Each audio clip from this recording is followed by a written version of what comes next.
This is the disturbing K-pop iceberg explained. Part 2. Tier 1. AOA Scandal. Imagine your dad is in the hospital with late-stage cancer, and everyone knows he doesn't have much time left. You're desperate to see him, but you're trapped in schedules, rehearsals, and appearances. That was the reality for Kwon Mina, a member of the K-pop girl group AOA. According to Mina, she wanted to visit her dad more often. She wanted to cry, to let it out. But she said one member of the group made it clear that showing emotion was a problem, so she kept everything in while her father's condition kept getting worse. At the time, nobody outside the group knew what she was going through. AOA debuted in 2012 under FNC Entertainment and became one of the biggest girl groups of the decade, with songs like Heart Attack and Excuse Me. They won awards, landed endorsement deals, and like every successful K-pop group ever, they marketed themselves as close besties who loved each other to death. Then, Mina left. In May 2019, she chose not to renew her contract with FNC Entertainment and walked away from AOA. Most people just assumed she wanted to pursue a different career path. But a year later, on July 3, 2020, it became clear that wasn't the case. That day, Mina posted a screenshot of a hate message on Instagram. At first, it looked like she was arguing with a random troll. Then people read the caption. According to Mina, she had spent 10 years being bullied by another member of AOA. And once she started talking, she didn't stop. Throughout the day, she posted accusation after accusation. She claimed that the member had mocked her appearance, scared her during schedules, and even hit her when they were trainees. She said the stress became so severe that she ended up on medication, went through treatment for scars, and at one point, had nearly 200 sleeping pills. She also claimed that whenever she wrote a will, she included that person's name because she wanted people to know who she held responsible. By then, Korean social media had become one giant guessing game. Everyone was trying to figure out who she was talking about. Eventually, Mina answered the question herself. According to her, the bully was AOA's leader, Shin Ji-min. The accusation spread across the internet in hours. When the news reached her, Jimin responded by posting a single word on her Instagram story: fiction. She eventually realized that was a terrible idea and deleted it, but it was too late. The next day, Jimin posted a public apology, but not many people bought it. That same night, several AOA members and managers went to Mina's apartment to talk things out. Mina later claimed the meeting felt like she was being ganged up on. According to her, when the bullying accusations came up, Jimin said she couldn't remember any of it. Mina also alleged that after seeing her self-harm scars, Jimin asked where the knife was and tried to play the victim by saying she wanted to disappear. Eventually, Mina said she accepted the apology because she just wanted everyone to leave. Public backlash hit FNC Entertainment almost immediately. Within a day, the company announced that Jimin would leave AOA and step away from the entertainment industry. The group never really recovered after that. Jimin eventually returned to music in 2023 with an EP called Boxes. Mina, meanwhile, is still dealing with the fallout from a scandal that completely changed both of their lives. Tablo and TaJinYo campaign. Imagine graduating from one of the best universities on the planet, then having your entire country decide you made the whole thing up. Thousands of strangers wake up every morning convinced you're a fraud and spend years trying to prove it. That's what life was like for Tablo, the leader of the Korean hip-hop group Epic High. Tablo, whose real name is Daniel Lee, was born in Seoul but spent much of his childhood moving between different countries before eventually ending up at Stanford University in California, which is about as prestigious as universities get. In 4 years, he finished both a bachelor's and a master's degree in English, moved back to Korea, and built one of the country's biggest hip-hop careers. By the mid-2000s, Epic High was everywhere, and Tablo had become known as the thoughtful, bookish rapper who somehow made being the smartest guy in the room look cool. The problem was his story sounded just a little too impressive, and by 2010, a lot of people had decided there was no way it could be true. An online community sprang up on the Korean site Naver, calling themselves We Request the Truth from Tablo, or TaJinYo for short. Their entire reason for existing was to prove Tablo had never graduated from Stanford. Their logic went something like this. No normal person finishes 2 Stanford degrees in 4 years. So either Stanford had quietly lowered its standards to C level, or Tablo was lying. Since Stanford didn't seem too eager to admit to the first one, they went all in on the second. They even started calling him Godblo, because according to them, only a literal god could pull off what he claimed to have done. And this wasn't just an angry few comments. TaJinYo grew into tens of thousands of members who treated exposing Tablo like a full-time job. They picked apart his transcripts, demanded document after document, and moved the goalposts every single time he provided proof. When he showed his records, they said the records were fake. When he explained the timeline, they said the timeline was impossible. Nothing was ever good enough. Eventually, Stanford itself stepped in and confirmed, on the record, that Daniel Lee attended the university and graduated in 2002 with a BA and MA in English. You'd think a statement from the university itself would end it, but it did nothing. TaJinYo simply decided the university was in on the lie too, and kept going. The damage to Tablo's real life was brutal. He was married to an actress named Kang Hye-jung, and the two of them had just become parents. Instead of enjoying life with a newborn, they were struggling to even go outside because of the whole mess. And before long, it wasn't just Tablo people were going after. His family started getting death threats too. After years of trying to defend himself, Tablo finally gave up arguing with people online and took them to court instead. In 2012, several TaJinYo members were found guilty of defamation, and a couple of them even ended up serving jail time. Meanwhile, the person who lit the match was nowhere near the fire. The anonymous user behind it all, What Becomes, had been living in the United States the entire time, so he managed to escape any real consequences. To this day, he reportedly still insists Tablo faked his degree. 18 years of wage theft. Imagine being one of the most loved celebrities in your entire country. You've got hit songs, you're acting in K-dramas, you're hosting massive TV shows, and yet every time you ask your own agency about the money your music is making, they look you dead in the eye and tell you your work is basically worthless. That's exactly what happened to Lee Seung-gi, the man South Korea calls the Ballad Prince. Lee Seung-gi debuted in 2004 when he was just 17 years old. His first song, Because You're My Woman, was a massive hit, and almost overnight he became a national sensation. Over the next 18 years, he joined the league of Korean celebrities who could do everything. He became a regular face on major variety shows. Then he moved into acting and led many famous dramas. The public assumed he was swimming in cash, but behind the scenes, his agency, Hook Entertainment, was draining him dry. At the center of the company was Kwon Jin-young, the CEO who signed Lee when he was a high school kid.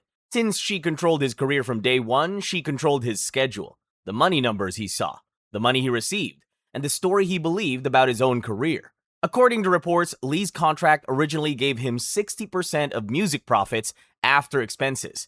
Later, that share increased to 70%. But for years, staff allegedly told him he was a minus singer, meaning his music cost the company more than it earned. And because Lee didn't know better, he believed them. Then, in January 2021, the agency accidentally sent him a message with financial details for his album, The Project. The spreadsheet showed the album had made about 33 million won in profit, which is around $24,000. Lee was actually happy at first. He thought this meant his music had finally made money. But when he told a senior musician about it, the senior just asked why he was excited over 33 million won when he should have been getting music payments for years. That was the moment Lee started questioning everything. If one album made money, what about all the songs before it? Eventually, the whole thing blew up in November 2022. On November 10, police raided the company office during a separate investigation, and the agency suddenly looked suspicious in the public. Lee took advantage of the moment. 5 days later, on November 15, he formally demanded the full payment records for his music. A week later, on November 21, 2022, Dispatch, a Korean entertainment news outlet known for celebrity investigations, published the report that blew the case open. According to Dispatch, Lee had released 27 albums and 137 songs, but had allegedly received 0 won in music settlement money for 18 years. The report said his music had brought in about 9.6 billion won through distributors, which is around $7 million. After expenses and contract splits, Lee's expected share was around 5.8 billion won, which is around $4.2 million.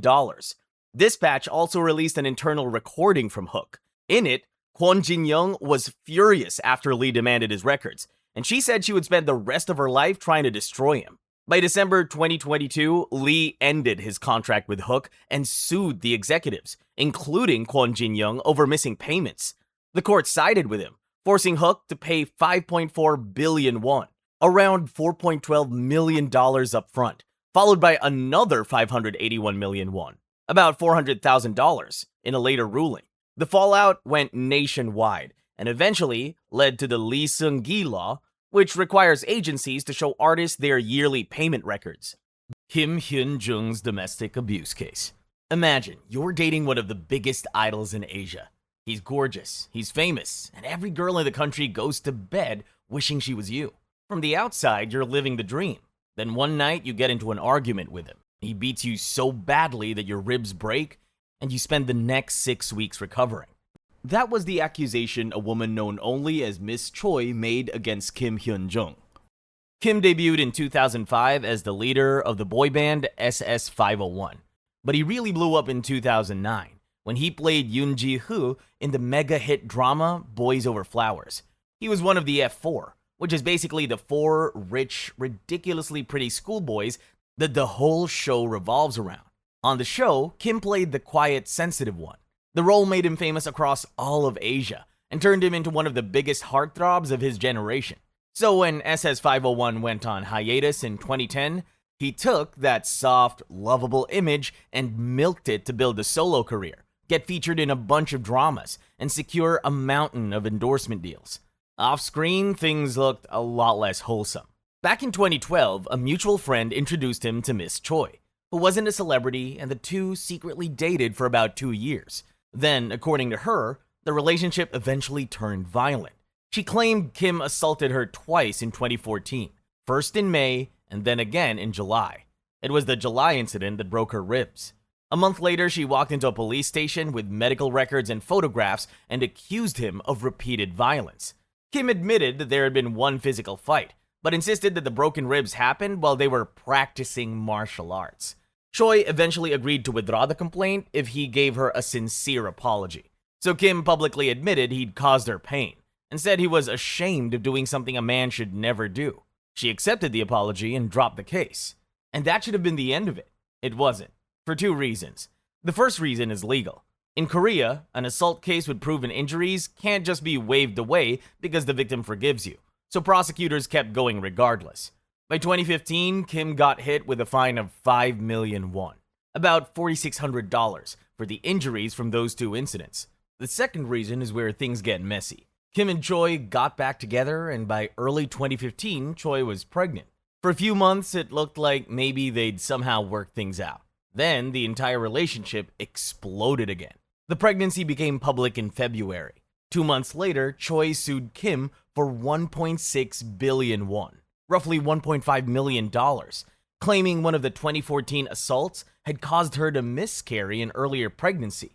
Kim denied the allegation, countersued her for defamation, and then left for his mandatory military service while the lawsuits kept rolling without him. Meanwhile, the pregnancy from their reunion was very real. Choi gave birth to a son in September 2015, and DNA testing confirmed Kim was the father.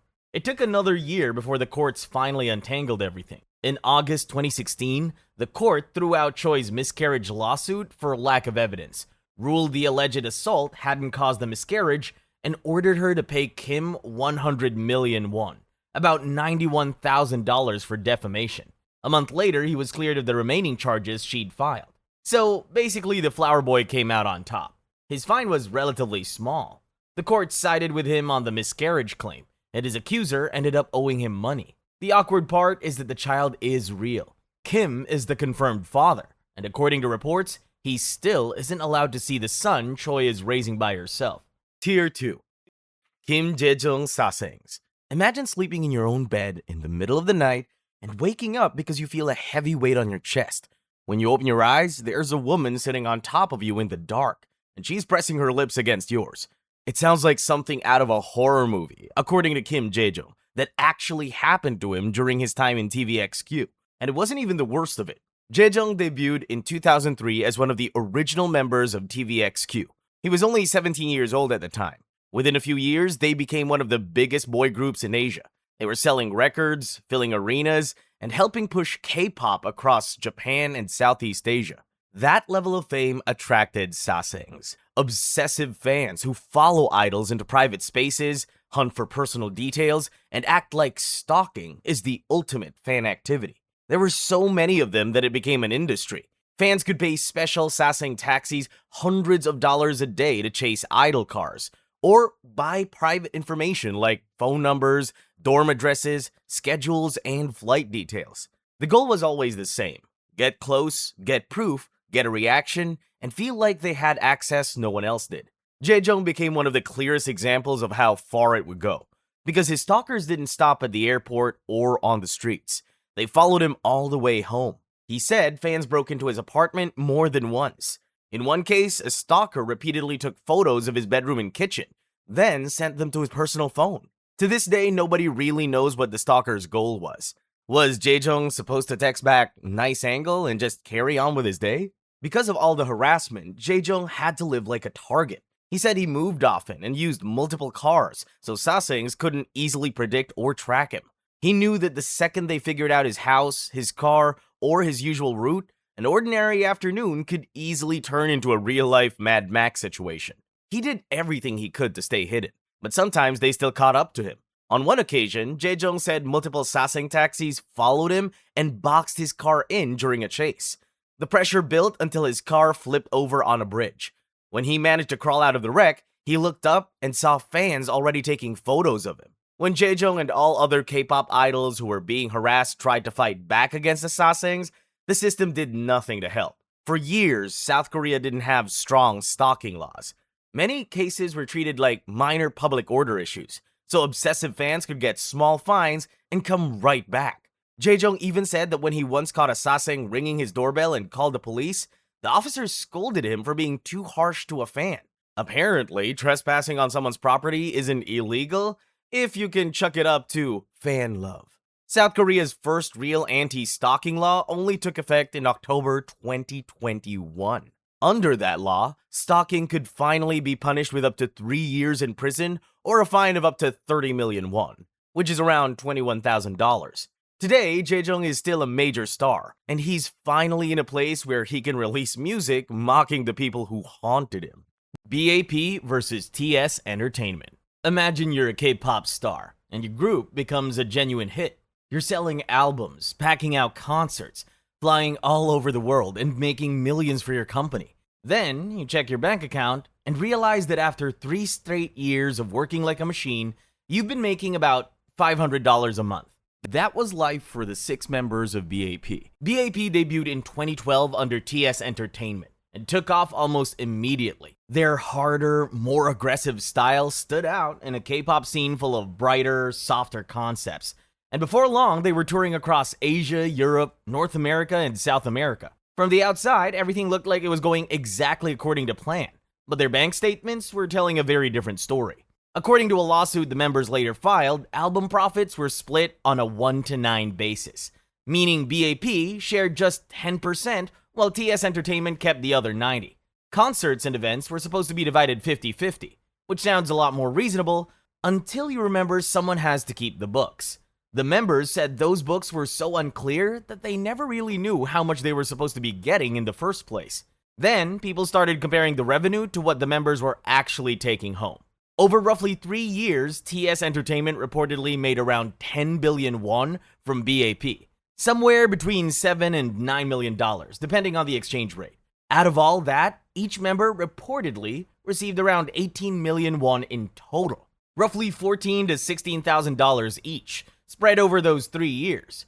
It worked out to around $500 a month, which was below South Korea's minimum wage at the time. So while B.A.P were headlining international tours and selling out concerts, they were reportedly earning less than someone working a regular part-time job. And the pay wasn't the only complaint.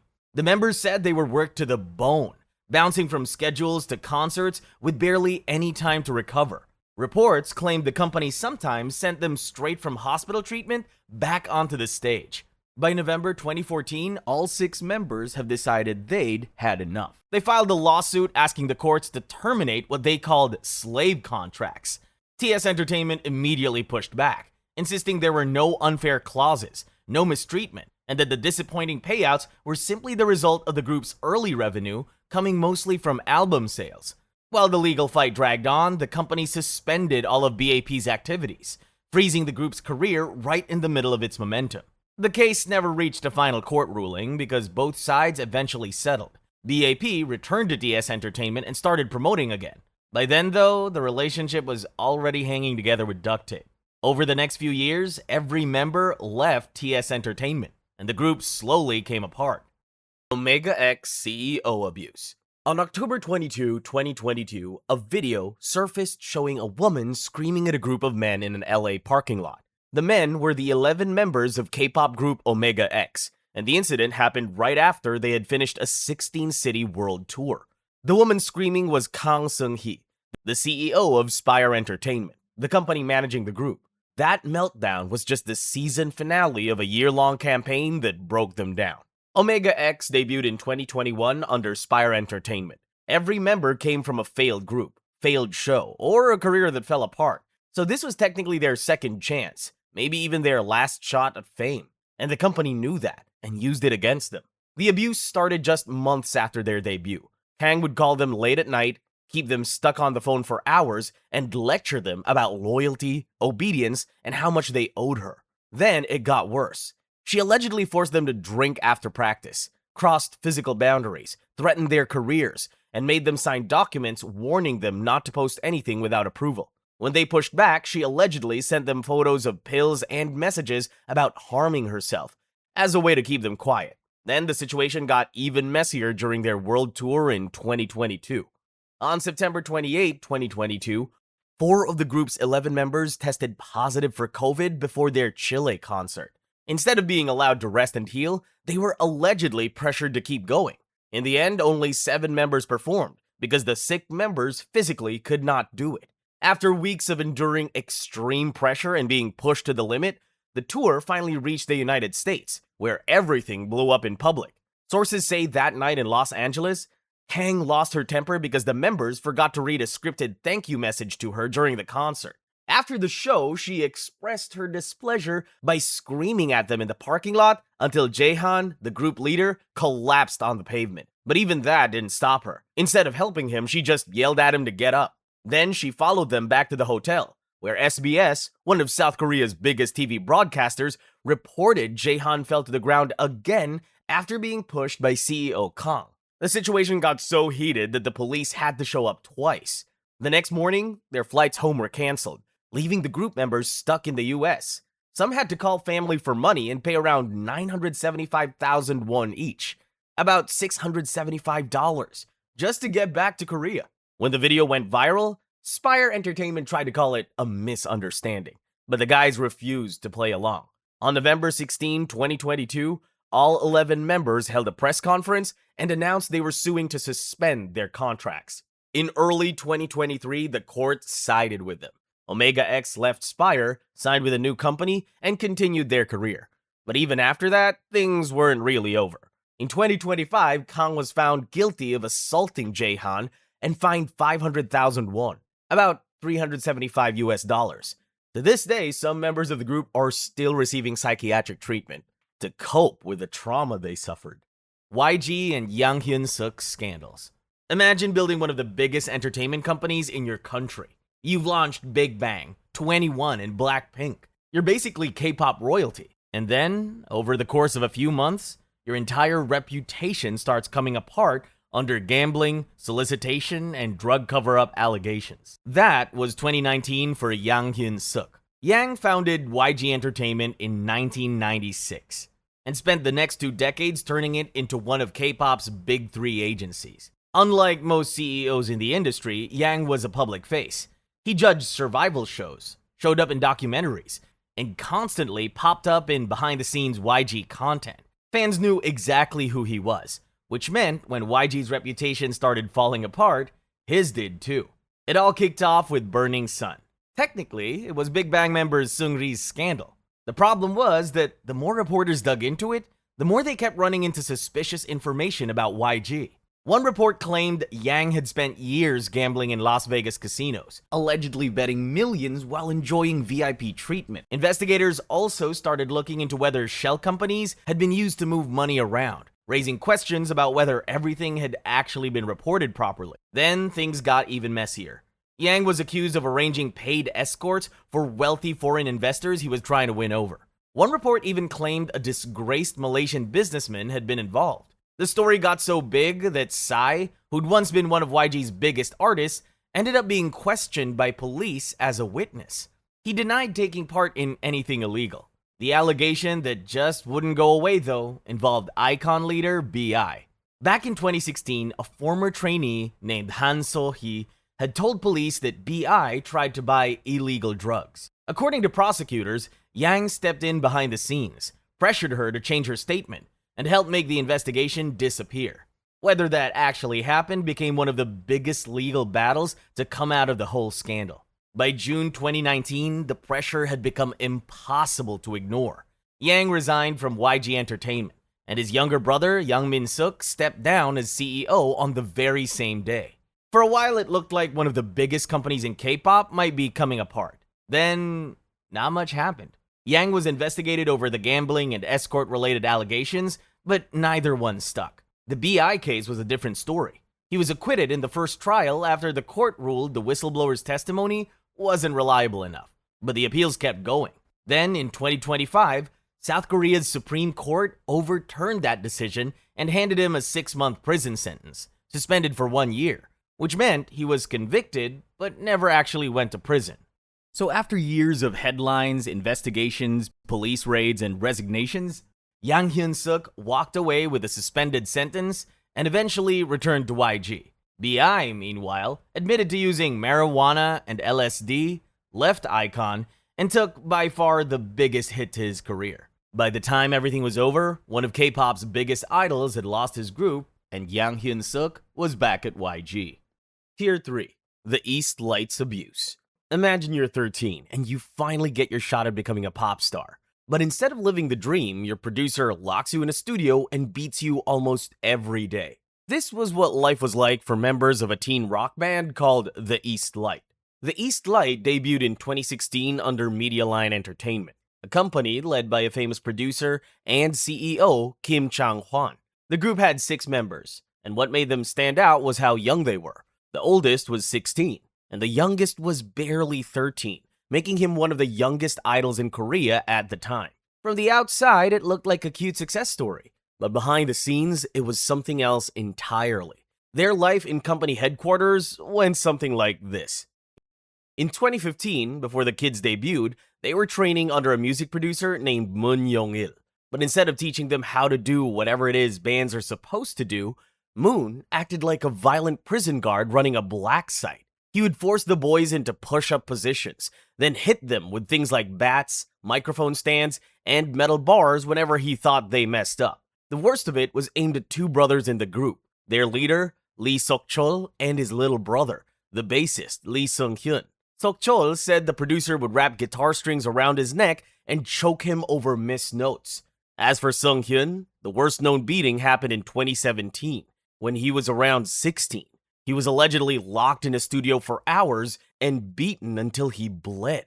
The abuse is said to have happened behind closed doors, but sources say it was kind of like an open secret in the company. The CEO Kim Chang-hwan was even accused of watching the whole thing happen and doing nothing to stop it. He was also accused of hitting Sung-hyun himself and forcing the underage members to smoke an e-cigarette. Eventually, the brothers' parents saw their injuries and confronted the company. The CEO promised to fire the abusive producer, but that promise wasn't worth much, because about 1 month later, Moon was brought back to the studio. Seeing his attacker return, Sung-hyun demanded the producer stop hitting them. Instead of listening to his perfectly reasonable demand, the CEO retaliated by kicking the kid out of the band entirely. That was the breaking point for his older brother. He left the group and decided to go public. On October 19, 2018, Sok-chol stood in front of reporters with his lawyer and exposed what had been happening since 2015. He spoke about the beatings, the threats, the guitar string incident, and even hinted that there was also inappropriate behavior involved. 3 days later, Medialine executives terminated the contracts of the remaining 4 members, effectively ending the group. After that, they tried to push a different version of events. In December 2018, CEO Kim appeared with 2 former members, Lee Hyun-suk and Jaejoong Sasaengs, and denied the brothers' claims. They said the injuries actually came from the brothers' own father, not the producer. But that story didn't hold up. In the end, producer Moon Young-il was sentenced to 1 year and 4 months in prison, while CEO Kim Chang-hwan received 8 months, suspended for 2 years. Son Ho-young's girlfriend. In May 2013, a towing company employee walked up to a Kia Carnival that had been illegally parked for 6 days straight. When he looked through the window, he froze, because inside the car was a woman's body, along with a used coal briquette and empty bottles of sleeping pills. A coal briquette is a block of fuel used for heating, but inside a closed car, the smoke can quickly turn deadly. The car belonged to Son Ho-young, a member of the legendary K-pop group G.O.D, and the woman inside was his girlfriend. This discovery started a chain of events that nearly put Son in a grave right next to her. Before he got famous, Son Ho-young had a tough childhood. He ran away from home as a kid, spent time living on the streets, and then somehow climbed his way into one of the biggest idol groups in Korea. In the late 90s and early 2000s, G.O.D sold millions of albums and became one of the groups that helped build modern K-pop. After his run with the group, Son moved into a solo career. Fast forward to 2013, he had been dating a non-celebrity woman named Ko for about 1 year. She was close enough to borrow his car regularly, but the relationship was struggling. Son was busy with a new album, they'd been arguing, and she was dealing with serious debt. The pressure eventually got to her, and she decided to end it all. So sometime between May 15 and May 21, she took Son's car and parked it on that Seoul street. She left a note, took sleeping pills, and burned the briquette inside the closed vehicle until her death. The police found no sign that anyone else was involved, and the autopsy later pointed to gas poisoning. That was supposed to be the end of it, but the internet, being the internet, didn't let it end there. Random netizens started spreading rumors and pointing fingers at Son for Ko's death. All of this was happening while he was already dealing with grief, police questioning, and then attending the funeral with her family the next day. Between all of that and the non-stop online harassment, he completely broke down. In the early morning hours of May 24, just 3 days after Ko's body was found, Son drove to a parking lot near a church, swallowed prescription sleeping pills, and lit a briquette in his passenger seat. He wanted to die the exact same way his girlfriend did.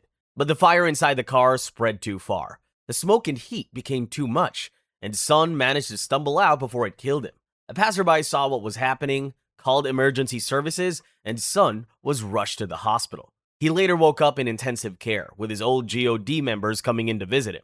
Seeing him like that made them realize how fragile life can be. They stayed close, supported him through recovery, and eventually brought the group back together. In 2014, G.O.D officially reunited with a new album and sold out concerts. Goo Hara. It's November 2019, and you're scrolling through Instagram late at night.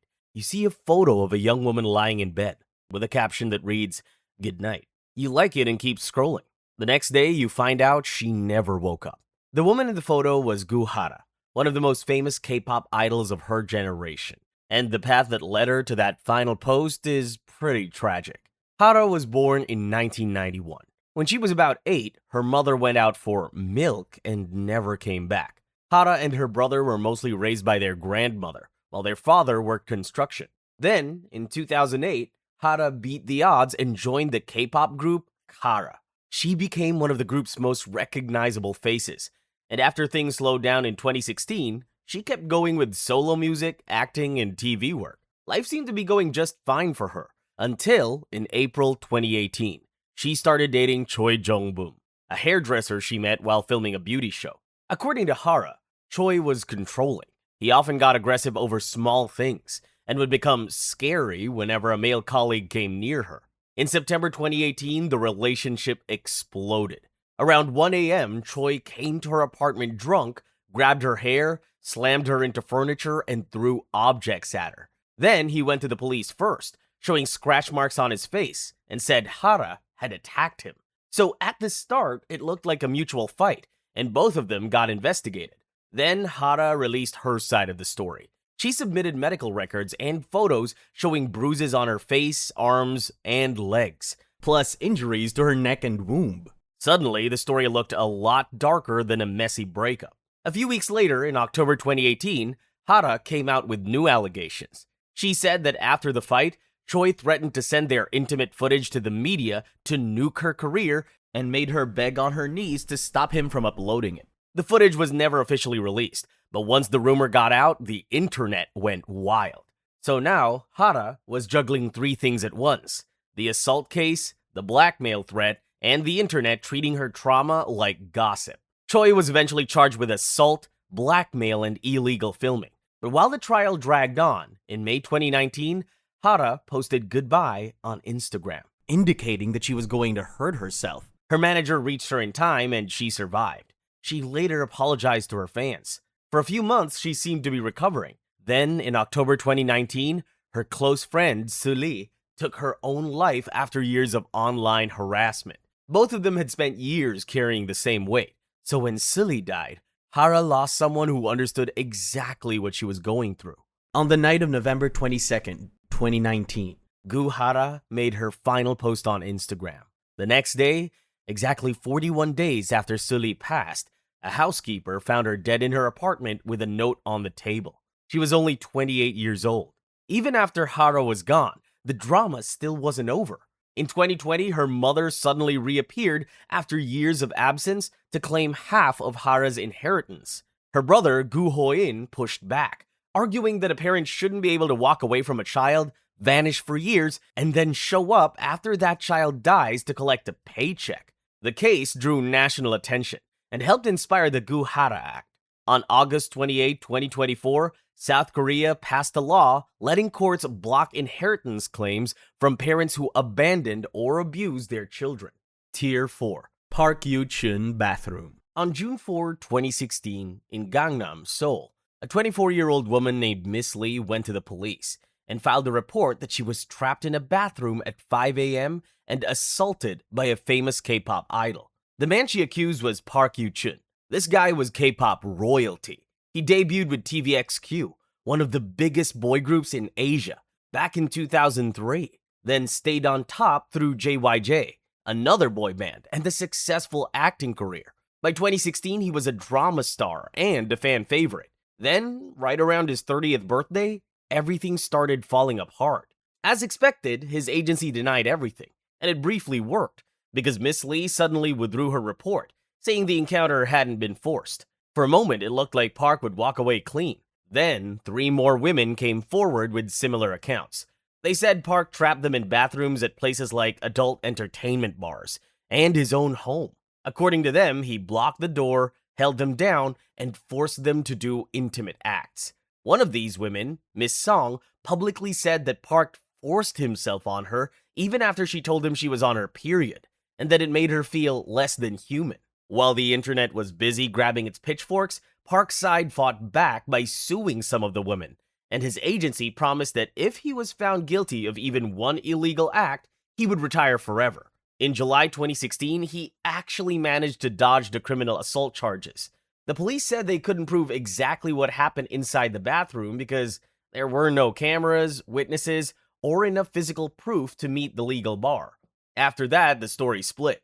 Miss Lee, the first accuser, got in trouble because police found she tried to pressure Park for 1 billion won, around $720,000, before the case went public. Investigators treated her report as blackmail, and she was sentenced to 20 months in prison. Miss Song's case went differently. Park accused her of lying, too, but the court found no evidence she'd fabricated the story for money or revenge. She was cleared of false accusation and took Park to civil court in 2019, where the judge ordered him to pay her 50 million won, about $36,000 in damages. While that lawsuit was still ongoing, Park created a new problem for himself. In April 2019, his ex-fiancée, Hwang Ha-na, was arrested for meth use, and she told police she had used drugs with Park. In response to the allegations, Park held a press conference on April 10, cried on camera, and swore he had never used drugs. He even promised he would retire if he was lying. A week later, police searched his home and car and collected samples from his body. His urine test came back negative, which probably felt like a pretty good sign at the time. But investigators also took hair samples for a more detailed test.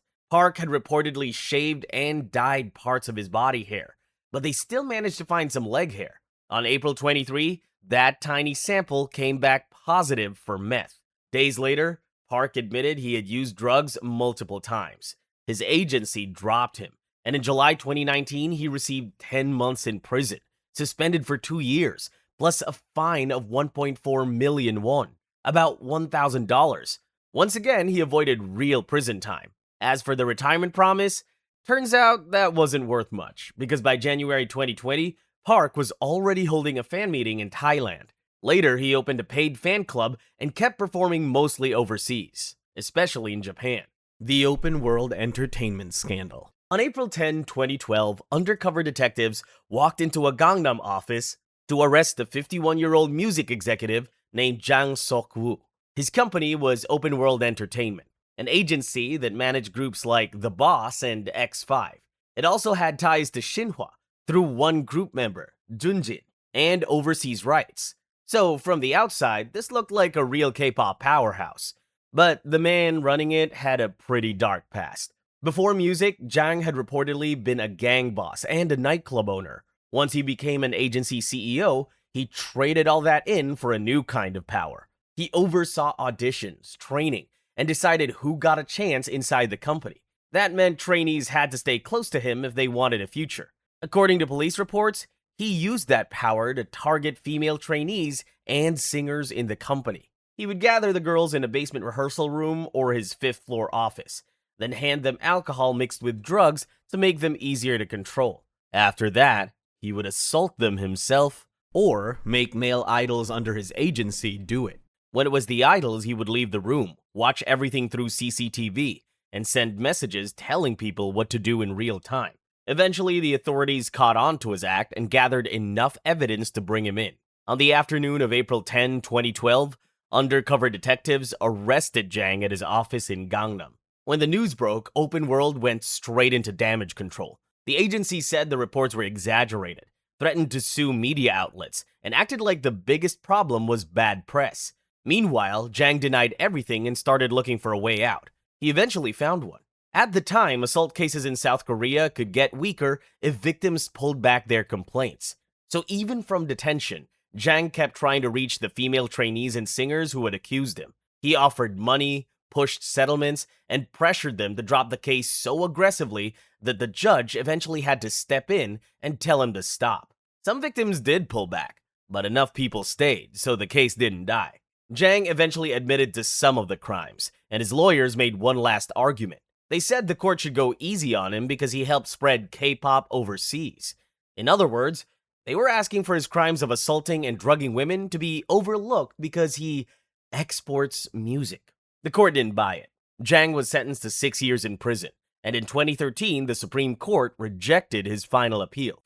Tier 5. Kris Wu. On December 5, 2020, at a massive private residence in Beijing, a 17-year-old college student walked into what she thought was a normal casting call. She was told she was auditioning for a huge music video project, but when she arrived, it was a private party where she said she was pressured to drink until she blacked out. The student was Do Meiju, and the man hosting the party was Kris Wu. Kris Wu was a big shot in entertainment at the time, and he was virtually untouchable. He started his career in a super successful K-pop group called EXO before moving to China to become a solo megastar. He was making millions of dollars a year, acting in Hollywood movies and modeling for major brands like Louis Vuitton. But behind all the fame, he had a dark secret. He liked to take advantage of young women, and he knew just how to do it. His staff would reach out to young, ambitious actresses and influencers with promises of huge career opportunities. When the women arrived at Wu's home for the meeting, the whole thing would turn into a private party instead. The women were allegedly pressured to drink, and if they refused, they would be ignored the whole night. If they joined in, by the next morning, there was a chance they'd wake up in Wu's bed with no clear memory of how they got there. Do Meiju was one of those girls. A few days after the incident, Wu transferred a bit of hush money to her account and then ghosted her. She stayed quiet for 7 months until July 2021 when she decided to go public. She posted screenshots and messages showing how the whole casting opportunity sham allegedly worked. Wu's team tried to make the problem go away by sending about $77,000 into Do's account, but Do said she didn't want the money, returned it, and kept posting more evidence. Wu tried to save himself with public denial. He denied forcing alcohol on anyone, denied touching minors, and said he would put himself in jail if the accusations were true, which is a really bold bluff when the victim literally has evidence. Woo's denial didn't save him. Do's posts had already gone viral, and the backlash got so loud that brands started dropping him one after another. Other victims also started contacting Do with their own stories of fake casting calls, drinking parties, and Woo's mistreatment. By late July 2021, police had opened a real investigation. On July 31, Beijing police detained Wu on suspicion of assault. After that, China basically erased him from public life. His music was pulled, his social media disappeared, and even his wax figure was removed from Madame Tussauds Shanghai Museum. On November 25, 2022, Wu was sentenced to 13 years in prison for forced intimacy and a separate group assault case. After prison, he is expected to be deported to Canada. Ladies Code car crash. You're in your early 20s, and you're part of a K-pop group that's finally starting to break through. People in the industry are calling you the next big thing. The schedules keep getting busier, and after years of trainee life, it finally feels like everything's starting to pay off. Then one rainy night, on the drive home from a performance, all of that disappears in a matter of seconds. That was the story of Ladies Code. Ladies Code debuted in 2013 under Polaris Entertainment as a 5-member girl group made of Ashley, Zuni, Sojung, Rise, and Yunbi. They were super talented, but they were still rookies, which meant life wasn't exactly glamorous.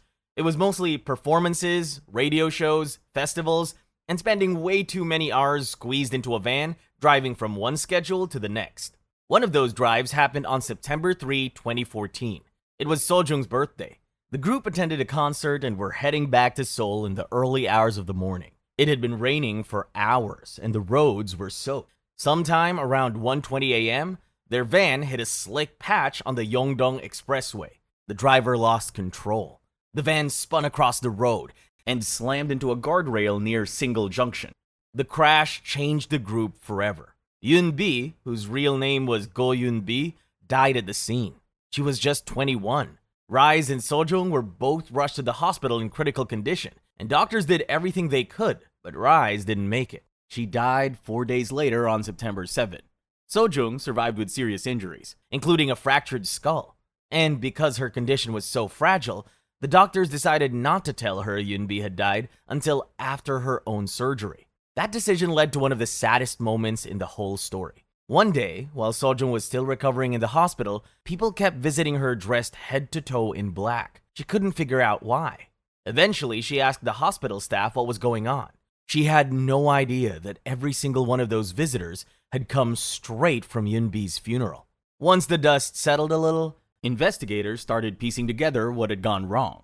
The group's 26-year-old manager, identified only by the surname Park, had been behind the wheel. Police found he was driving around 135 kilometers an hour, roughly 84 miles an hour, on a rain-soaked highway with a 100-kilometer speed limit, where drivers were expected to slow down even further because of the weather. He didn't, and 2 young women died for it. He was later arrested and convicted over the crash. Ashley and Zuni escaped without major physical injuries, though both were treated for severe shock. Ladies Code disappeared from the spotlight for a long time, before returning in 2016 as a 3-member group. The surviving members chose to keep going in memory of Yunbi and Rise, because they believed that's what the girls would have wanted. SHINee, Jonghyun's death. Imagine you're the host of a late-night radio show where your job is comforting strangers. Night after night, people who have hit rock bottom call into the show, and your job is to be the calm voice telling them it'll be okay, and that they just need to hold on a little longer. Then one night in 2017, the person who can't hold on anymore is you. That was exactly the case for Kim Jonghyun, the main vocalist of SHINee. SHINee debuted in 2008 under SM Entertainment, and quickly became one of the defining boy groups of their generation. Jonghyun's voice was one of the biggest reasons why. He wrote his own music, built a solo career that critics actually cared about, and hosted a late-night radio show called Blue Night, where he would write songs based on stories submitted by his listeners. The K-pop industry has always sold the idea that idols have picture-perfect lives. Kind of like Barbie before she discovered the real world. They're supposed to be cheerful, grateful, hardworking, and above all, okay. An idol openly talking about depression just wasn't something people expected to hear. But Jonghyun kept doing it anyway. In his lyrics, on the radio, and in interviews, people had heard him talk about how hard things had become for years, but somehow took it as honesty instead of a sign that he badly needed help. So, for the most part, he was left to deal with his pain on his own. On December 18, 2017, he finally reached the breaking point. He checked into a rented apartment in Seoul and sent his sister a series of goodbye messages. She called for help immediately, but by the time emergency responders arrived, it was already too late. He had died from carbon monoxide poisoning. He was only 27 years old. Before that night, Jonghyun had sent a final letter to his friend, 99, a musician from the band Dear Cloud, and told her to release it if anything ever happened to him. His family gave their blessings, so she went ahead and posted it. The letter described how he'd been living with depression for years and had reached the point where he simply couldn't keep fighting it anymore. Jonghyun's death shook the K-pop industry. It forced fans, idols, and entertainment companies to start having conversations about the harsh and competitive nature of South Korea's entertainment industry and how it affects the mental health of celebrities. And that's the disturbing side of K-pop. This industry creates some of the biggest stars in the world, but underneath that bling, there are cases that show how ugly fame can get when money, control, and fans all mix together.